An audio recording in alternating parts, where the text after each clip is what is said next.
नमस्कार, मैं हूं आपके साथ सुरमला। बुलेटिन की शुरुआत करते हैं। उत्तर प्रदेश के मेरठ से पीएम मोदी ने मेरठ मेट्रो और नमो भारत ट्रेन के उद्घाटन समारोह में शिरकत की है। पीएम ने मेरठ में मेट्रो और नमो भारत ट्रेन का उद्घाटन किया है। इस मौके पर यूपी के सीएम योगी आदित्यनाथ भी मौजूद रहे। इसमें दिल्ली में सरायकाले खां से न्यू अशोकनगर के बीच 5 किलोमीटर का खंड और मेरठ साउथ से मोदीपुरम तक 21 किलोमीटर की सेक्शन शामिल है। तो वहीं अब दिल्ली से मेरठ की पूरी यात्रा सिर्फ 55 मिनट में पूरी हो सकेगी। इसके अलावा पीएम मोदी ने देश की सबसे फास्ट मेट्रो सर्विस 23 किलोमीटर लंबे मेरठ मेट्रो का भी उद्घाटन किया है। प्रधानमंत्री का स्वागत गाजियाबाद के हिंडन एयरपोर्ट पर मुख्यमंत्री योगी आदित्यनाथ ने किया है। इसके बाद दोनों यहां से मेरठ पहुंचे, जहां पीएम मोदी ने रैपिड रेल के बाकी बचे खंड और मेरठ मेट्रो का उद्घाटन किया और फिर एक जनसभा को संबोधित किया। रैली से पहले पीएम मोदी ने मेरठ में करीब 12,930 करोड़ रुपए की विकास परियोजनाओं का लोकार्पण और शिलान्यास किया। पीएम मोदी ने सीएम योगी और national capital region transport corporation के अधिकारियों के साथ शताब्दी नगर से मेरठ साउथ तक नमो भारत ट्रेन में यात्रा की और यात्रियों से बातचीत की। अधिकारियों ने उन्हें नमो भारत ट्रेन के संचालन और परियोजनाओं की जानकारी दी।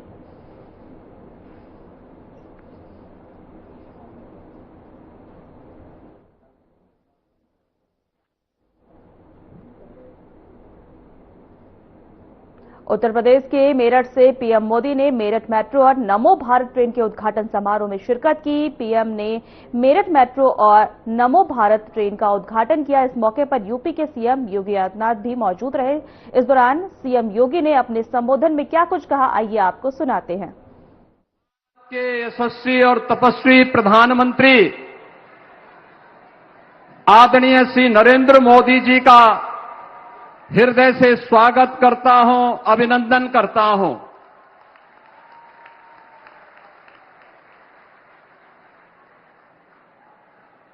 मेरठ की ये पावन धरा जब आज यहां पर आदरणीय प्रधानमंत्री जी के कर कमलों से नमो भारत रैपिड ट्रेन और लखनऊ से मोदीपुरम तक, मेरठ से मोदीपुर तक मेरठ मेट्रो के उद्घाटन कार्यक्रम के लिए आदरणीय प्रधानमंत्री जी स्वयं यहां पर उपस्थित हुए हैं। ये हम सब के लिए अत्यंत आह्लादकारी और उत्साह का क्षण है। इस अवसर पर मैं आदरणीय प्रधानमंत्री जी का आप सभी मेरठ वासियों की ओर से, हापुड़ वासियों की ओर से और गाजियाबाद वासियों की ओर से हृदय से स्वागत करता हूं, अभिनंदन करता हूं। आज के इस समारोह में उपस्थित केंद्रीय मंत्री और भारतीय जनता पार्टी के प्रदेश के अध्यक्ष श्री पंकज चौधरी जी, केंद्रीय मंत्री श्री जयंत चौधरी जी, उत्तर प्रदेश सरकार में मंत्रिमंडल के मेरे वरिष्ठ सहयोगी श्री ब्रजेश पाठक जी, धर्मपाल सिंह जी, दिनेश खटीक जी, डॉक्टर सोमेंद्र तोमर जी, सभी माननीय जनप्रतिनिधिगण, माननीय सांसद श्री अरुण गोविल जी, श्री लक्ष्मीकांत वाजपेयी जी, डॉक्टर राजकुमार सांगवान जी, श्री चंदन चौहान जी और मेरठ, हापुड़, गाजियाबाद के हमारे सभी माननीय जनप्रतिनिधिगण, उपस्थित बहनों और भाइयों, मैं सबसे पहले आप सबकी ओर से नमो Bharat semi speed train RRTS के और मेरठ मेट्रो के उद्घाटन कार्यक्रम के अवसर पर आयोजित इस समारोह में आदरणीय प्रधानमंत्री जी का बाबा ओगड़नाथ की इस पावन धरा पर हृदय से स्वागत और अभिनंदन करता हूं। बहन और भाइयों, मेरठ की धरती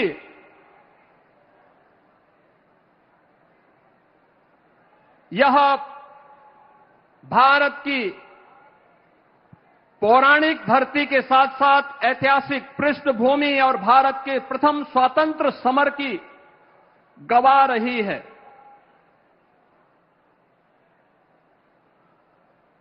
क्रांति नायक धन सिंह गुर्जर, राव कदम सिंह, क्रांतिकारी शाहमल और क्रांतिकारी माता दीन वाल्मीकि इसी धरा से भारत के प्रथम स्वतंत्रता संग्राम का आह्वान करते हुए भारत की आजादी को एक नई ऊंचाई तक पहुंचाने के लिए उसका शंखनाद किए थे। आदरणीय प्रधानमंत्री जी का आज एक बार फिर से एक बड़ी सौगात के साथ नमो भारत सेमी स्पीड इस रैपिड रेल को उद्घाटन करने के साथ साथ ये अपने आप में एक मॉडल है कि मेरठ को इस नमो भारत ट्रेन के साथ मेट्रो की भी एक नई उपहार होली के ठीक पूर्व आदरणीय प्रधानमंत्री जी के द्वारा आज यहां प्रदान किया जा रहा है।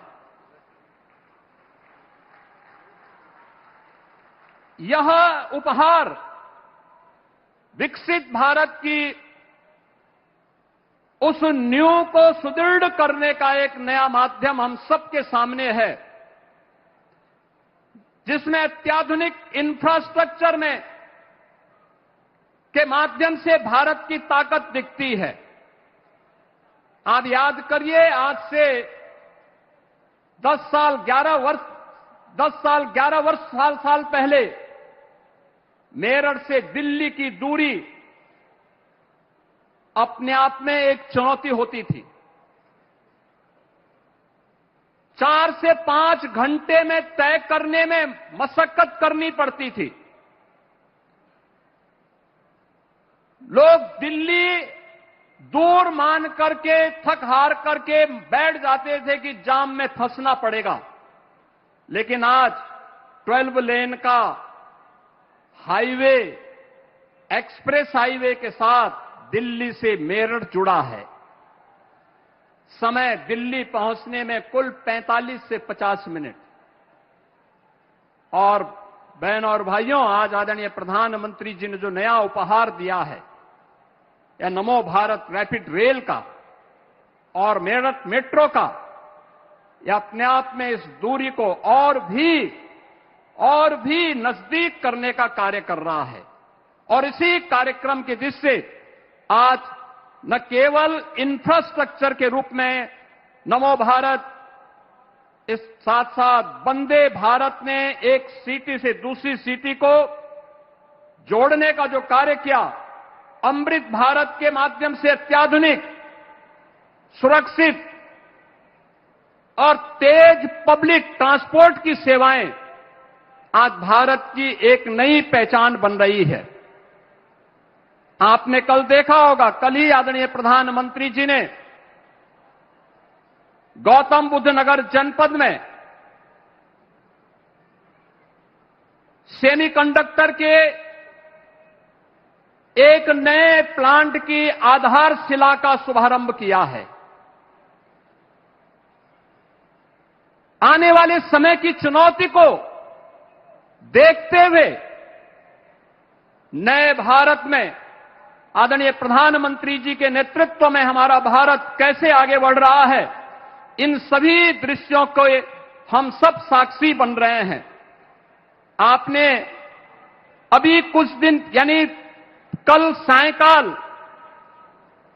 4 दिनों तक दिल्ली के अंदर उत्तर प्रदेश के मेरठ से पीएम मोदी ने मेरठ मेट्रो और नमो भारत ट्रेन के उद्घाटन समारोह में शिरकत की है। पीएम ने मेरठ मेट्रो और नमो भारत ट्रेन का उद्घाटन किया है। इस मौके पर यूपी के सीएम योगी आदित्यनाथ भी मौजूद रहे। इस दौरान प्रधानमंत्री नरेंद्र मोदी ने अपने संबोधन में क्या कुछ कहा, आइए आपको सुनाते हैं। बाबा औगड़नाथ की इस पावन धरती पर मेरठ की क्रांति धरा पर आज विकसित उत्तर प्रदेश, विकसित भारत, इसके लिए नई क्रांति को ऊर्जा मिल रही है। आज पहली बार एक ही मंच से नमो भारत रैपिड रेल और मेट्रो सेवा का एक ही दिन शुभारंभ हो रहा है। विकसित भारत की कनेक्टिविटी कैसी होगी, ये उसकी एक शानदार झांकी है। शहर के भीतर के लिए मेट्रो और ट्विन सिटीज के विजन को गति देने के लिए नमो भारत जैसी आधुनिक ट्रेन, मुझे संतोष है कि ये काम उत्तर प्रदेश में हुआ है।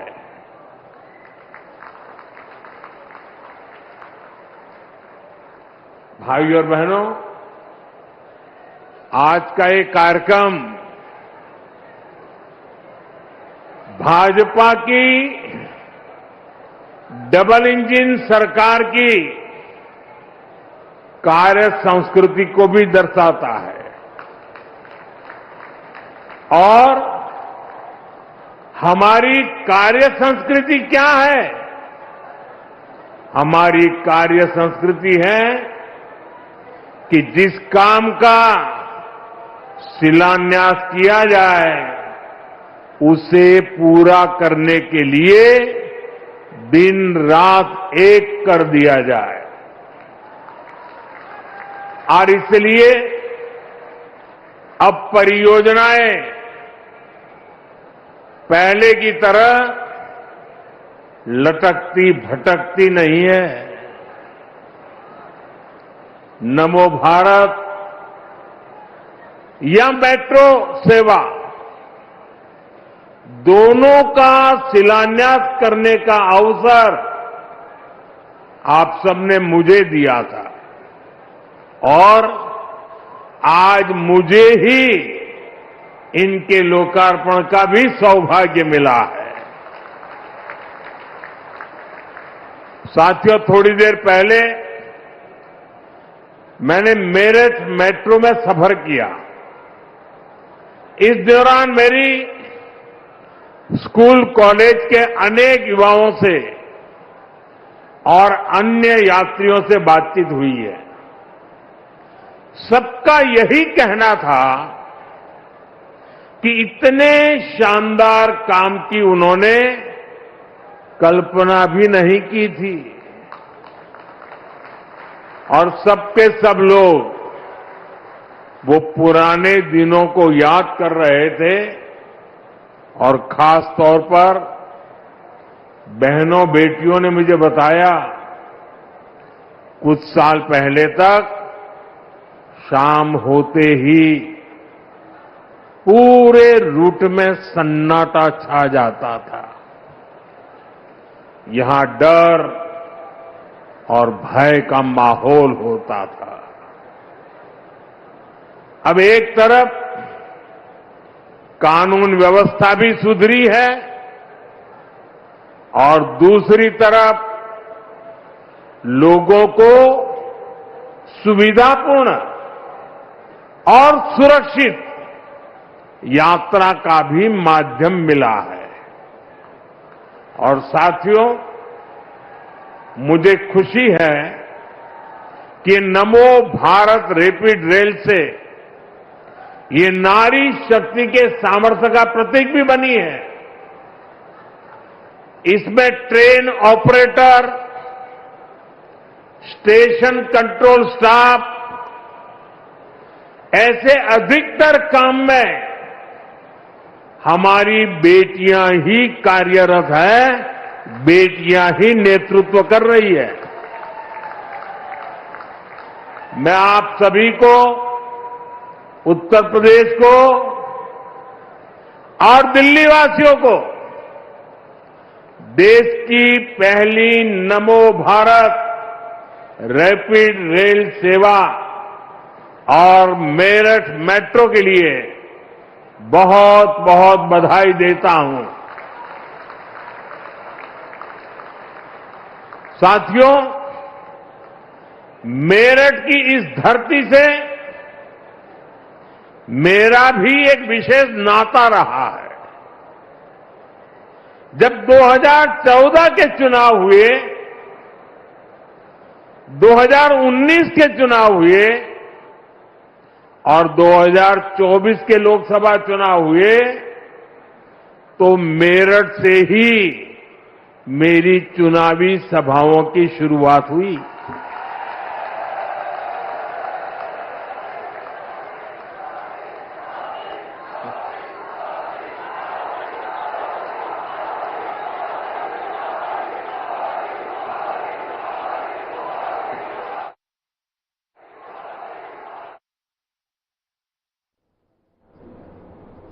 लखनऊ में समाजवादी पार्टी के राष्ट्रीय अध्यक्ष अखिलेश यादव ने प्रेस कॉन्फ्रेंस की। उन्होंने क्या कुछ कहा, आइए आपको सुनाते हैं।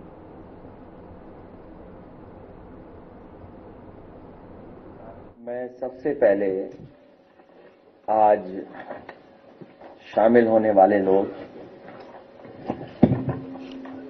मुनिदेव शर्मा जी, राहुल सिंह जी, भोपाल सिंह जी, लक्ष्मी अग्रवाल जी, करण सिंह जी, रामलाल वाल्मीकि जी, शेखर सैनी साहब, दीपक चौधरी जी, प्रशांत मौर्य जी, वरुण सिंह जी, शुभम चौधरी जी के साथ साथ बड़ी संख्या में राजकुमार भाटी जी, जिन साथियों को आज पार्टी में शामिल कर रहे हैं, डिजिटल वर्ल्ड और उस प्लेटफॉर्म में बहुत ही लोकप्रिय नवीन शर्मा जी, रवि बैसला जी, बीरेन्द्र सिंह जी, महेश नागर जी के साथ साथ बड़ी संख्या में और लोग भी शामिल कर रहे हैं। मैं उन सब का बहुत बहुत धन्यवाद और आभार प्रकट करना चाहता हूं।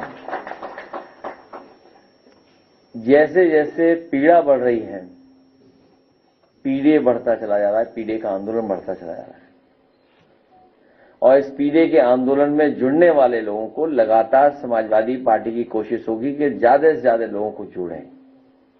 हमें खुशी इस बात की कि बड़ी संख्या में आज समाजवादी पार्टी में शामिल हुए लोग, मैं उन्हें भरोसा दिलाता हूं कि जो समाजवादी आंदोलन है लोकतंत्र को बचाने के लिए, समाज में समाजवादी व्यवस्था लाने के लिए और हमारे समाज का जो सेक्युलर फैब्रिक है उसको बचाने के लिए हम सब एकजुट होकर के इस उत्तर प्रदेश को आगे बढ़ाने का काम करेंगे।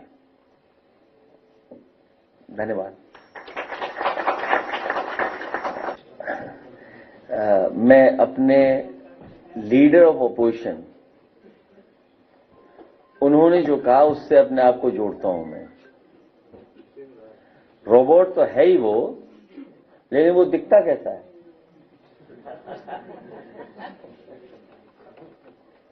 रोबोट तो है वो, लेकिन वो दिखता कैसा है?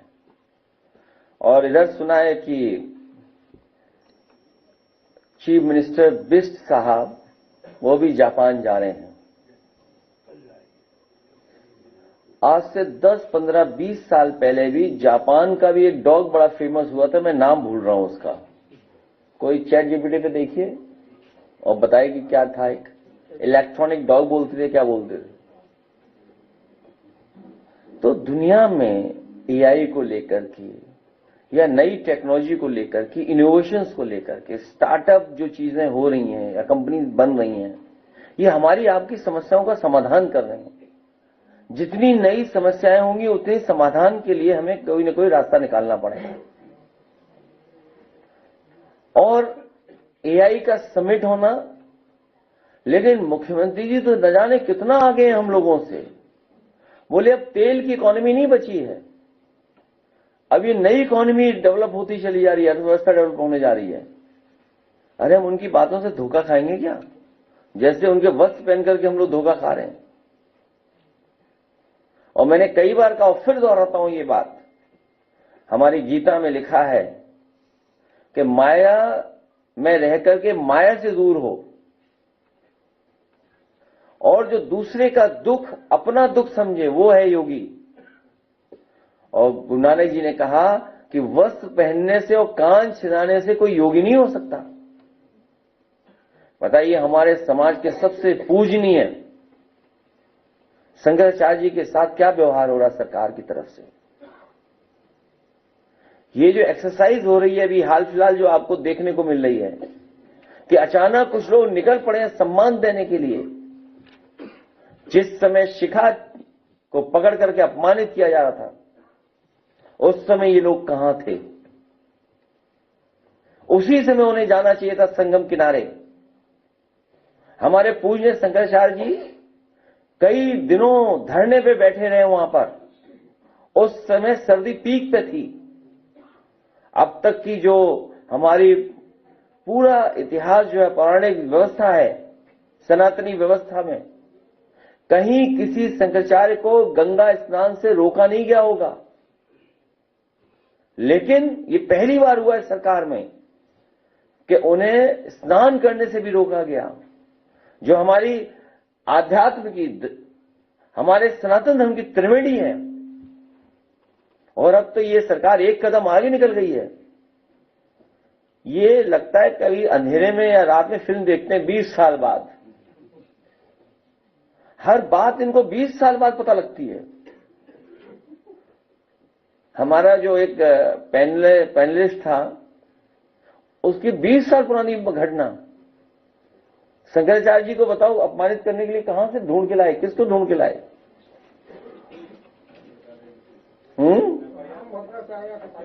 हाँ, हालांकि आदरणीय, पूजनीय, सम्मानित आदरणीय राम भद्राचार्य जी के बारे में बोलना नहीं चाहिए कुछ भी, लेकिन अगर उनका चेला है ये, अगर उनका ये चेला है तो मुझसे गलती हुई है। हमने कभी आदरणीय पूजनीय राम भद्राचार्य जी पर 420 का मुकदमा था, वो वापस लिया था। मुझे उन्हें जेल भेज देना चाहिए था। और ये बात गलत हो तो बताइए आप, किसी से पूछ लीजिए आप। हमारे बगल में बैठे भाई साहब। तो ठीक है, कभी कभी विचारों को लेकर के कुछ झगड़े हो जाते हैं, लेकिन अब इस सीमा पर चले जाएंगे कि आप आरोप लगा करके इस तरह का घटिया आरोप लगवाएंगे आप। इसीलिए मैं कह रहा हूं कि ये सरकार बचने वाली नहीं है। जनता ने तो अस्वीकार कर दी है सरकार। अब बस जनता इंतजार कर रही है कि कब वोट डालने का मौका मिलेगा। इसीलिए मैं कह रहा हूं कि जितनी पीड़ा बढ़ेगी उतना हमारा पीडे बढ़ेगा। और ये पीडे के आंदोलन में जुड़ने वालों का मैं एक बार फिर आभार और धन्यवाद देना चाहता हूं।